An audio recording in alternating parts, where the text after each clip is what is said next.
கர்த்தருடைய பரிசுத்த நாமத்திற்கு மகிமை உண்டாகட்டும். இந்த நல்ல நாளிலும் ஜாய் குட் நியூஸ் டிவி மூலமாக உங்களை சந்திப்பதிலே நான் மிக்க மகிழ்ச்சி அடைகிறேன். இந்த உயிர் மீட்சி நேரம் வழியாக இந்த செய்தியை கொடுக்க தேவன் தந்த வாய்ப்புக்காக கர்த்தரை நான் ஸ்தோத்திரிக்கிறேன். நான் இந்த நாளிலும் கூட தேவ ஞானம் என்ற தலைப்பின் கீழ் உங்கள் மத்தியிலே நான் பேச விரும்புகிறேன். தேவ ஞானம். யூதாவின் புஸ்தகம் 24:25. வலுவாதபடி உங்களை காக்கவும் தமது மகிமையுள்ள சன்னிதானத்திலே மிகுந்த மகிழ்ச்சியோടെ உங்களை மாசற்றவர்களாய் நிறுத்தவும் வல்லமை உள்ளவரும் தாம் ஒருவரே ஞானம் உள்ளவருமாகிய நம்முடைய இரட்சகரான தேவனுக்கு கனமும் மகத்துவமும் வல்லமையும் அதிகாரமும் இப்பொழுதும் எப்பொழுதும் உண்டாவதாக. தாம் ஒருவரே ஞானம் உள்ளவர். இப்படிப்பட்ட காரியங்களிலே நாம் என்ன செய்ய வேண்டும்? அதிகமாக வாஞ்சிக்க வேண்டும். எனக்கு அருமையான ஒரு அக்கா இந்த பாடலை இயற்றி எனக்கு தந்தாங்க. நான் அதுக்கு ஒரு ராகம் போட்டு நான் அதை பாடுறேன். நிலைத்திருப்பவைகளை நினைத்து பார், பூவில் நிலைத்திருப்பவைகளை நினைத்து பார், நிலைத்திருப்பவைகளை நினைத்து பார், பூவில் நிலைத்திருப்பவைகளை நினைத்து பார். ஆத்தும மீட்பு நிலைத்திருக்கும், அது ஒரு போதும் அழியாது. ஆத்தும மீட்பு நிலைத்திருக்கும், அது ஒரு போதும் அழியாது.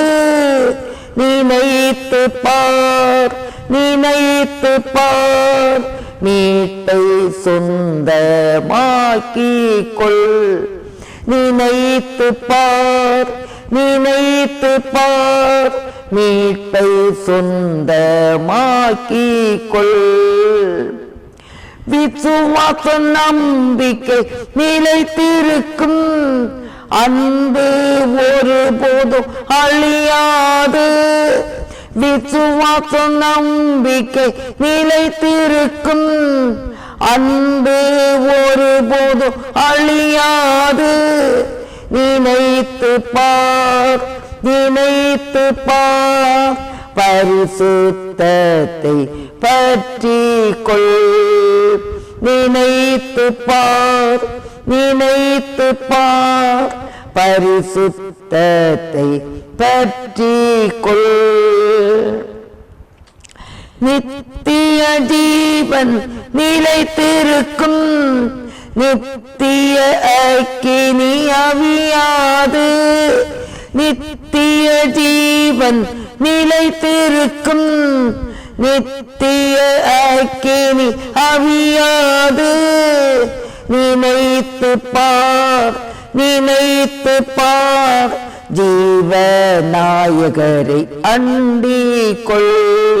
நினைத்து பார், நினைத்து பார், ஜீவநாயகரை அண்டிக் கொள். நிலைத்திருப்பவைகளை நினைத்து பார், பூவில் நிலைத்திருப்பவைகளை நினைத்து பார். நிலைத்திருப்பவைகளை நினைத்து பார், பூவில் நிலைத்திருப்பவைகளை நினைத்து பார். ஆமன் பானோர்களே, தேவ ஞானம் அது நிலைத்திருக்கக்கூடியது. ஏன்னா வலுவாதபடி காக்கவும் தமது மகிமையுள்ள சன்னிதானத்திலே மிகுந்த மகிழ்ச்சியோடு உங்களை மாற்றற்றவர்களாய் நிறுத்தவும் வல்லமை உள்ள அந்த ஞானம் உள்ள தேவன். இதுதான் நிலைத்திருக்கக்கூடிய காரியம். இதைதான் நினைத்து பார்த்து நாம் வாழ வேண்டிய அவசியமா இருக்கிறது. 1 கொரிந்தியர் 1:30 பார்க்கும்போது, அந்தபடி நீங்கள் அவராலே கிறிஸ்து இயேசுவுக்குட்பட்டிருக்கிறீர்கள். எழுதியிருக்கிறபடி மேன்மை பாராட்டுகிறவன் கர்த்தரை குறித்தே மேன்மை பாராட்டத்தக்கதாக அவரே தேவனால் நமக்கு ஞானமும் நீதியும் பரிசுத்தமும் மீட்புமானார் என்று சொல்லி பார்க்கிறோம். அவராலே நமக்கு ஞானமும் நீதியும் பரிசுத்தமும் மீட்பும் கிடைக்கிறது. ஆகையினால நம்ம மேன்மை பாராட்டுவதற்கு எதுவுமே இல்லை, மேன்மை பாராட்டுவதற்கு எதுவுமே கிடையாது. சங்கீதம் 20:7 சிலர் ரதங்களை குறித்தும் சிலர் குதிரைகளை குறித்தும் மேன்மை பாராட்டுகிறார்கள், நாங்களோ எங்கள் தேவனாகிய கர்த்தருடைய நாமத்தை குறித்தே மேன்மை பாராட்டுவோம். ரதங்களை குறித்தும் குதிரைகளை குறித்து மேன்மை பாராட்டினவர்கள் முறிந்து விழுந்தார்கள். கர்த்தரை குறித்து மேன்மை பாராட்டுகிறவர்கள் நிமிர்ந்து நிற்பார்கள். அல்லேலூயா. அன்பானவர்களே, எந்த சூழ்நிலையிலையும் பெருமைன்னு ஒன்று வந்துடக்கூடாது. அது வெளியில தெரியாது. சிலருக்கு அந்த பெருமை உள்ளுக்குள்ளே இருக்கும். நான் நான் நான் அப்படின்னு அந்த இருதயத்துக்குள்ளே குடிகொண்டு இருக்கும். அது வெளியே காட்ட மாட்டாங்க. வெளியில அப்படியே பாவம் போல இருக்கிற ஆட்கள் உண்டு. ஆனா இருதயத்துக்குள்ளால என்ன போல பரிசுத்தம் யாருமே இல்லை. போச்சு, என்ன போல நான் பரிசுத்தம். அந்த இருதயத்தில் அந்த பெருமை கூடாது. மற்றவங்களை அற்பமாய் நினைக்கிறது அது கூடாதது. ஆண்டவரை குறித்தே மேன்மை பாராட்டணும். ஆண்டவரே, நீ எவ்வளவு மேன்மையானவர், எவ்வளவு உன்னதமானவர். அப்படி நாம் அவரை குறித்து மேன்மை பாராட்ட வேண்டும். யோபு 11:8 பார்க்கிறோம், தேவனுடைய அந்தரங்கத்தை நீர் ஆராய்ந்து சர்வ வல்லவருடைய சம்பூரணத்தை நீர் அறியக்கூடுமோ. யோபு கிட்ட அவருடைய சிநேகிதன் கேட்கிறாரு இந்த கேள்வியை. தேவனுடைய அந்தரங்கத்தை நீர் ஆராய்ந்து சர்வ வல்லவருடைய சம்பூரணத்தை நீ அறியக்கூடுமோ. உண்மைதான், அவர் கேட்ட கேள்வி சரிதான். ஆனா யோபுக்கு தெரியாததா? யோபுவை போல உத்தமன் யாருமே இல்லைன்னு ஆண்டவர் தான் யோபுவை குறித்து சாட்சி கொடுத்திருக்கிறாரு. ஆனா இவரு அவரை போய் ஏளனமா ஒரு கேள்வியை கேட்கிறாரு. அவருக்கு தெரியும் ஆண்டவர் பெரியவர் தான், அவருடைய அந்தரங்கம் ஆராய்ந்து முடியாது, சர்வ வல்லவர். அதெல்லாம் யோபுக்கும் தெரிஞ்ச நாள் தான் அவன் உத்தமனா இருந்தான். ஆனால் ஸ்நேகிதர்களுக்கு அது பரியாசம் போல அவன் இருந்த நிலைமை. இது கொடிய பருக்களாலும் எல்லாத்தையும் இழந்து வேதனையோட இருந்த உடனே எல்லாருக்கும் ஒரு பரியாசம். ஆனால் யோபு தன் உத்தமத்திலே இருந்தான் என்று இருக்கிறது. நான் புடமிடப்பட்டாலும் பொன்னாக விளங்குவேன் என்று சொல்லுகிறார். அது மட்டும் இல்லை, இந்த சரீரம், இந்த தோல் முதலானவைகள் அழுகி போனாலும் என்னுடைய கண்களாலே நான் என் மீட்பரை காண்பேன் என்று விசுவாச அறிக்கை சொல்லுகிறார். அல்லேலூயா. அன்பானவர்களே, ஆனால் உண்மை தேவனுடைய அந்தரங்கத்தை ஆராய்ந்து பார்க்க முடியாது. சர்வ வல்லவருடைய சம்பூரணத்தை நம்ம யாருமே அறிய முடியாது. அதுக்கு ஆழம் நீளம், அதுக்கு அகலம் ஒண்ணுமே நமக்கு தெரியாது. அவ்வளவு ஞானம் உள்ளவர் தான் ஆண்டவர். ஆகினால நாம் ஆண்டவருக்குள்ளே நாம் இருக்க வேண்டும். அவருடைய ஞானம் பெருசு. வேதத்திலே பார்க்கிறோம் பாருங்க, 1 ராஜாக்களின் புஸ்தகத்துல 3ஆம் அதிகாரத்துல சாலமோன் ராஜாட்ட ஆண்டவர் கேட்கிறாரு, நீ விரும்புகிறதை என்னிடத்தில் கேள் என்று தேவன் சொன்னார். சாலமோன் ராஜாவிடத்துல ஆண்டவர் சொல்றாரு 1 ராஜாக்கள் 3:5 நீ விரும்புகிறதை கேள். ஒரு ராஜாட்ட போய் விரும்புகிறதை கேளுன்னு சொன்னா அந்த ராஜா என்ன சொல்லுவாரு? ஆண்டவரே, எனக்கு ஒரு பெரிய சேனை வேணும், நிறைய நாடுகளை பிடிக்கணும், நான் ஒரு பெரிய உயர்ந்த ஒரு ராஜாவாக நான் மாறணும், நிறைய நாடுகளை பிடிச்சி நான் எனக்கு சொந்தமாக்கணும், எனக்கு சொத்து வேணும், ஆஸ்தி வேணும், எல்லாம் கேட்டிருப்பார். ஆனால் இந்த சாலமோன் ராஜா ஆண்டோடத்துல என்ன கேட்டார் தெரியுமா? 1 ராஜாக்களின் புஸ்தகம் 3ஆம் அதிகாரம் 9ஆம் வசனம், உமது ஜனங்களை நியாயம் விசாரிக்கவும் நன்மை தீமை இன்னதென்று வகையறுக்கவும் அடியனுக்கு ஞானமுள்ள இருதயத்தை தந்தருளும். ஏராளமாயிருக்கிற இந்த உமது ஜனங்களை நியாயம் விசாரிக்க யாராலே ஆகும் அப்படின்னு சொல்லி கேட்டார். இந்த ஜனங்களை விசாரிப்பதற்கான ஞானம், ஆண்டவரிடத்துல தான் ஞானம் உண்டுன்னு தெரியும். கர்த்தருக்கு பயப்படுதலே ஞானத்தின் ஆரம்பம். அந்த ஞானம் எல்லாம் கர்த்தரிடத்துல உண்டுன்னு அந்த சாலமோன் ராஜாவுக்கு தெரியும். ஆகையினால்தான் சொத்து சுதந்திரத்தை கேட்கல, பெரிய சேனையை கேட்கல, நிறைய நாடுகளை பிடிக்கணும்னு கேட்கல. ஆண்டவரே, நான் சிறு பையன், இந்த ஜனங்களை நடத்துவதற்குள்ள ஞானம் என்கிட்ட இல்லைன்னு. ஆண்டவர் என்ன செய்தார் தெரியுமா? சாலமோன் இந்த காரியத்தை கேட்டது ஆண்டவருடைய பார்வைக்கு உகந்த விண்ணப்பமா இருந்தது. ஆகையினால அவர் கேட்காத செல்வத்தையும் சேர்த்து கொடுத்தாராம். அல்லேலூயா. செல்வத்தை கேட்கவே இல்லை, சொத்து சுதந்திரத்தை அவர் கேட்கவே இல்லை, ஞானத்தை தான் கேட்டாரு. ஆண்டவர் ஞானத்தோடு கூட கேட்காத சம்பத்தையும் கொடுத்தாராம். 13ஆம் வசனம், இதுவும் அன்றி நீ கேளாத ஐஸ்வர்யத்தையும் மகிமையையும் உனக்கு தந்தேன். உன் நாட்களில் இருக்கிற ராஜாக்களில் ஒருவன் உனக்கு சரியானவன் இருப்பதில்லை அப்படின்னு சொல்லி கேட்காத ஐஸ்வர்யத்தையும் மகிமையும் கூட ஆண்டவராக இயேசு கிறிஸ்து கொடுத்தார் என்று பார்க்கிறோம்.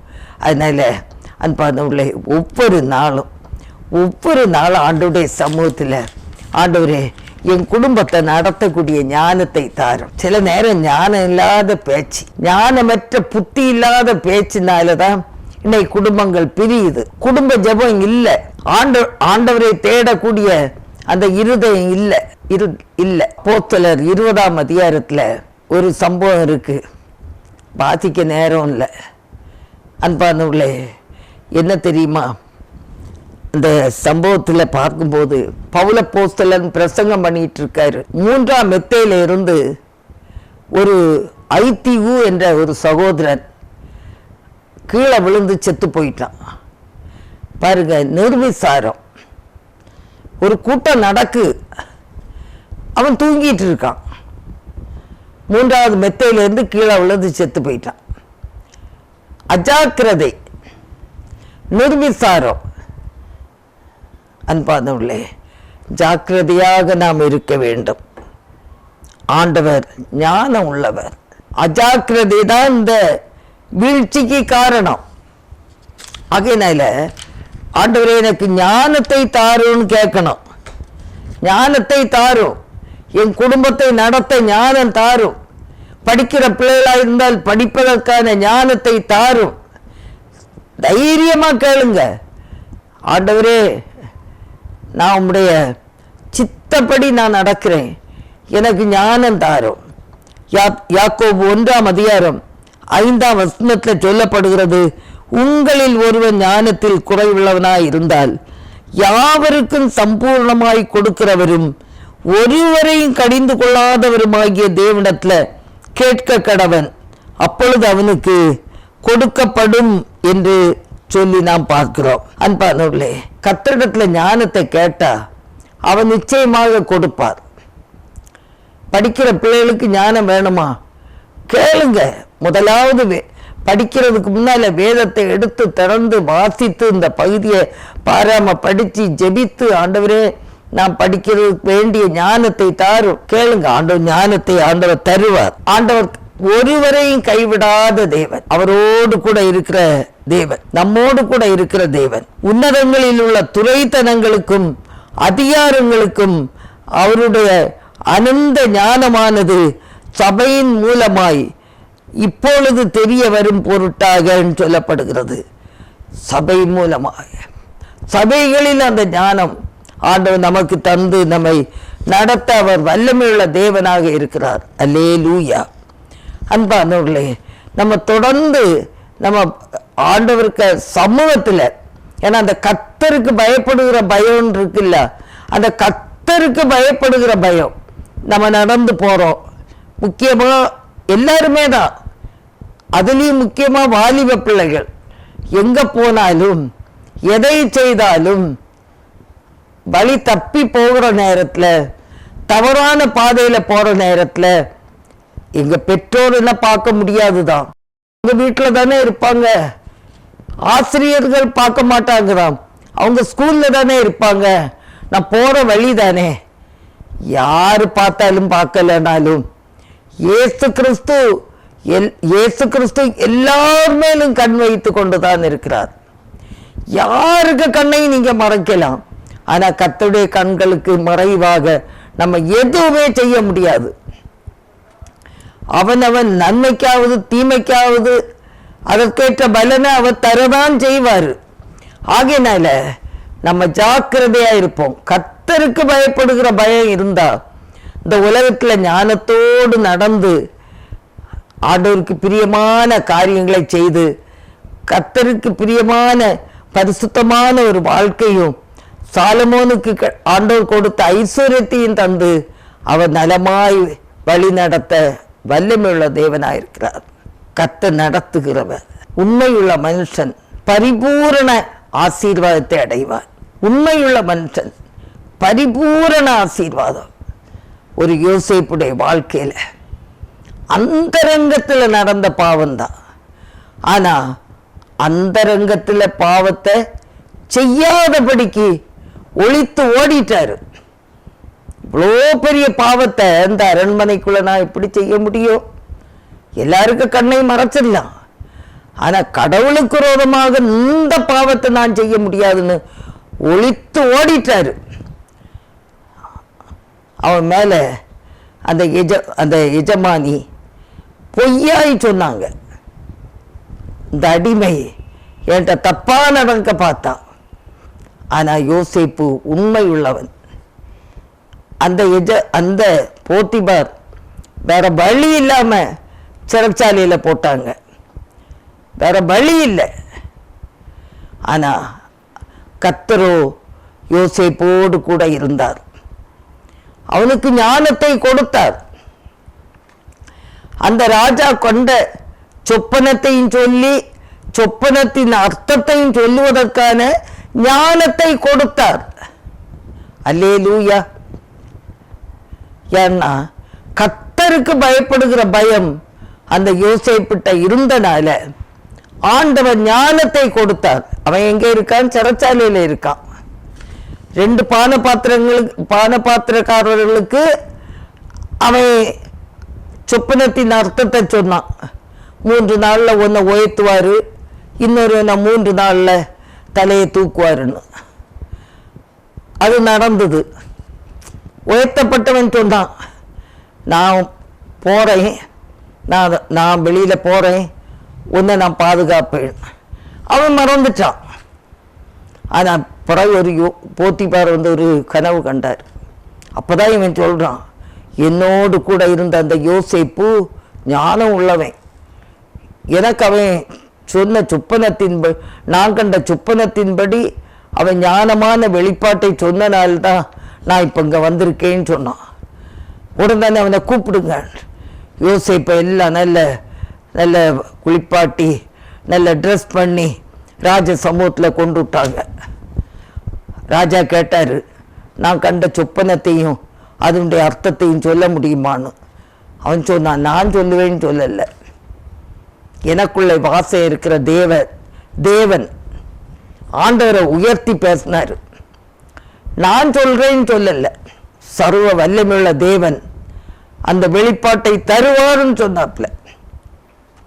ஆண்டவருக்கு கனமும் மகிமையும் துதியையும் செலுத்தினார்.